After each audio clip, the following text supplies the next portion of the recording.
ఏడాదికి ఒక్కసారి నీడ మాయమైతుందని అంటారు. ఇంతకు నీడ మాయమవుడైంది ఎందుకు? నీడ మాయమైతుంది.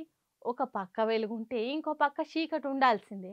అసొంటిది సూర్యుడు ఉండంగా నీడెట్లా మాయమైతుంది, ఎందుకు మాయమైతుంది అనేది తెలిసేటానికి ఇగో ఇక్కడ ఎవరో అందరికి అర్థమయ్యేటట్టు మంచి ఉపాయం చేసిండ్రు. అదేందో చూడండి.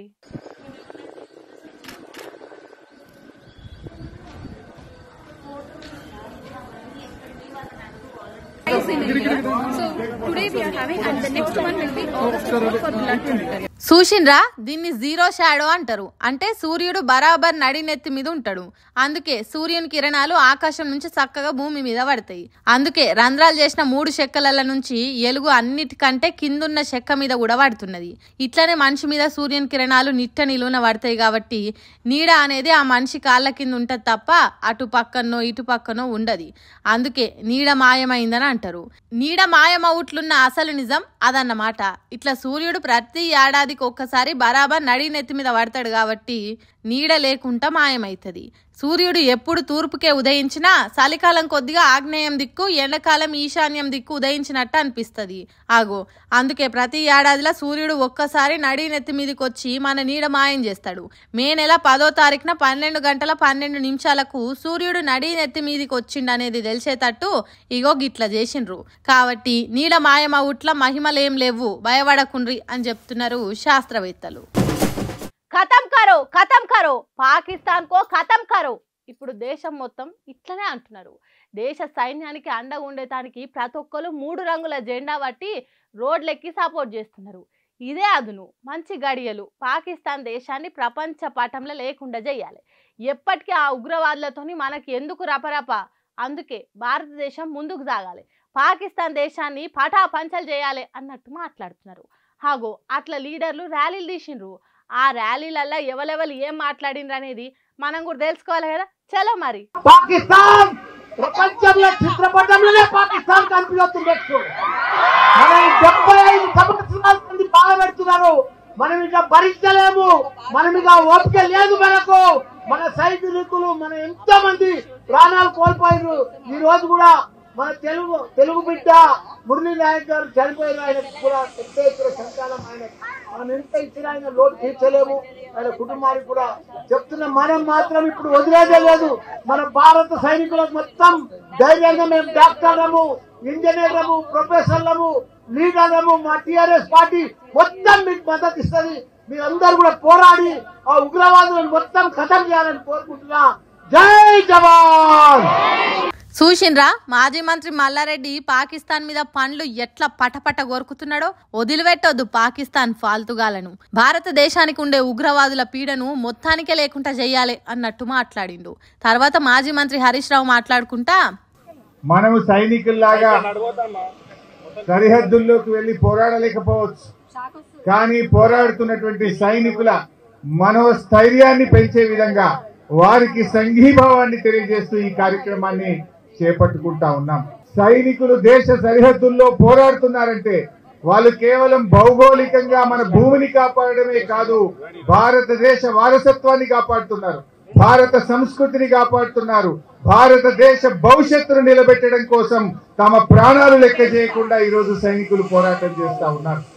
ఇలా సైనికులకు మనందరం కూడా సంఘీభావం తెలియజేయాల్సిన బాధ్యత ఈ దేశ ప్రజలందరి మీద కూడా ఉంది. ఇక దేనికైనా సహనానికి ఓపికకు ఒక హద్దు ఉంటది. చాలా సంవత్సరాలు చూసాం. మొన్న పహల్గామ్ లో 26 మంది అమాయకుల మీద విచ్చలవిడిగా దాడి చేసి చంపడం ఈ దేశ ప్రజల మనసు కలిసివేసింది. అంతేకాకుండా వాళ్ళు మతం పేరిట ప్రజల్ని అడుగుతూ చంపడం అనేది ఈ దేశ ప్రజల మనసును కలిసివేసింది. అందుకే ఈరోజు భారతదేశం ఆ ఉగ్రవాదులను కుదముట్టించడానికి శాశ్వతంగా ఈ పాకిస్తాన్ నుంచి భారతదేశం మీద జరుగుతున్న దాడిని ఒక పరిష్కారం చూపడం కోసం ఇవాళ ఉగ్రవాదుల మీద భారతదేశం దాడి చేస్తూ వచ్చింది.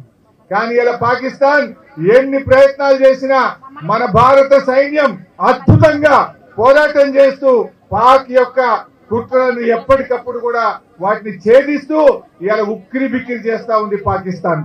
మరి ఇటువంటి సమయంలో మనం కూడా త్యాగాలకు సిద్ధపడాలి. అవసరమైతే రక్తదానాల కోసం ఈ దేశంలో ప్రతి యువతి యువకుడు సిద్ధంగా ఉండాలని చెప్పి కూడా నేను పిలుపునిస్తా ఉన్నాను. ఒకవేళ సైనికుల కోసం ఏదైనా సపోర్ట్ అవసరం ఉంటే యంగ్ డాక్టర్స్ గా మా మల్లారెడ్డి మెడికల్ కాలేజ్ కూడా ముందుండి అన్ని రకాల వైద్యాన్ని అందించడానికి కూడా సంసిద్ధంగా ఉండాలని చెప్పి కూడా నేను పిలుపునిస్తా ఉన్నా. ఎందుకంటే మనం అక్కడ పోయి పోరాటం చేయకపోవచ్చు, కానీ ఆ సైనికులకు అవసరమైనటువంటి రక్తదానాన్ని గాని, ఆ సైనికులకు అవసరమైన వైద్యాన్ని గాని, ఆ సైనిక కుటుంబాలను కంటికి రెప్పలాగా కాపాడుకునే బాధ్యత ఈ దేశ ప్రజలది అని చెప్పి మనం చేస్తా ఉన్నా. ఇగో మల్లారెడ్డి కాలేజీలో భారత సైన్యానికి సంఘీభావ సభను పెడితే హరీష్ రావు గిట్లా మాట్లాడిండు. దీంట్లో ఎమ్మెల్యే కేపీ వివేకానంద కూడా జాతీయ జెండాలు పట్టుకొని భారత్ మాతాకు జై అని నినాదాలు చేసిండ్రు. మన సైన్యానికి సాయం చేసేటానికి ఎటువంటి త్యాగానికైనా వెనుకడుగేయొద్దని చెప్పిండ్రు లీడర్లు. ఇంకో దిక్కు ఎమ్మెల్సీ కవిత భారత జవాన్లకు సంఘీభావం తెలుపుకుంటా పెద్ద ర్యాలీ తీసింది. ఇందిరా పార్క్ పక్కకున్న ధర్నా చౌక్ నుంచి ఆర్టీసీ క్రాస్ రోడ్ దాకా కవిత అభిమానులు, బీఆర్ఎస్ కార్యకర్తలు ఎంట నడుస్తుంటే జాతీయ జెండాను ఊపుకుంటా ఊరేగింపు తీసింది. వీరమరణం చెందిన జవాన్ మురళీ నాయక్ ఫోటోకు పూలు జల్లి జోహార్లు చెప్పింది. తర్వాత మాట్లాడుకుంటా పెద్ద ఎత్తున ర్యాలీ నిర్వహించడం జరిగింది. మరి ఇవాళ మనము పాకిస్తాన్ ఉగ్రవాద స్థావరాల మీద దాడి చేస్తే పాకిస్తాన్ ఏమో తిరిగి మన ఎయిర్పోర్ట్స్ మీద దాడి చేయడము, సివిల్ ఎయిర్పోర్ట్స్ మీద దాడి చేయడము, ఇవన్నిటిని కూడా మనం గమనిస్తూ ఉన్నాం. వీటన్నిటిని కూడా చూస్తూ మన భారత సైనికులందరికీ కూడా మద్దతుగా సంఘీభావంగా ప్రతి రాష్ట్రంలో ప్రతి చోట కూడా నిజానికి పెద్ద ఎత్తున ర్యాలీలు జరగాలి. నేను తెలంగాణ జాగృతి కార్యకర్తలకు పిలుపునిస్తా ఉన్నాను. రాష్ట్ర వ్యాప్తంగా కూడా మీరు సంఘీభావంగా సైనికులకు కార్యక్రమం చేయాలి. ఈ సమయంలో దేశంకి తోడుగా మనం కూడా నిలబడాలి. అక్కడ వాళ్ళు నిలబడి ప్రాణాలు ఇస్తుంటే మనము దానికి అర్హత పొందినటువంటి నాగరికులుగా వారికి సైన్యానికి మద్దతు. ఇగో ఇట్లా చాలా దిక్కులల్లా భారత సైన్యానికి మద్దతు తెలుపుతున్నారు లీడర్లు. మీరు కూడా జవాన్లకు ధైర్యం నింపేతానికి మేమంతా మీ వెంటనే ఉంటాం అనేటట్టు సపోర్ట్ చేయండి. జై భారత్.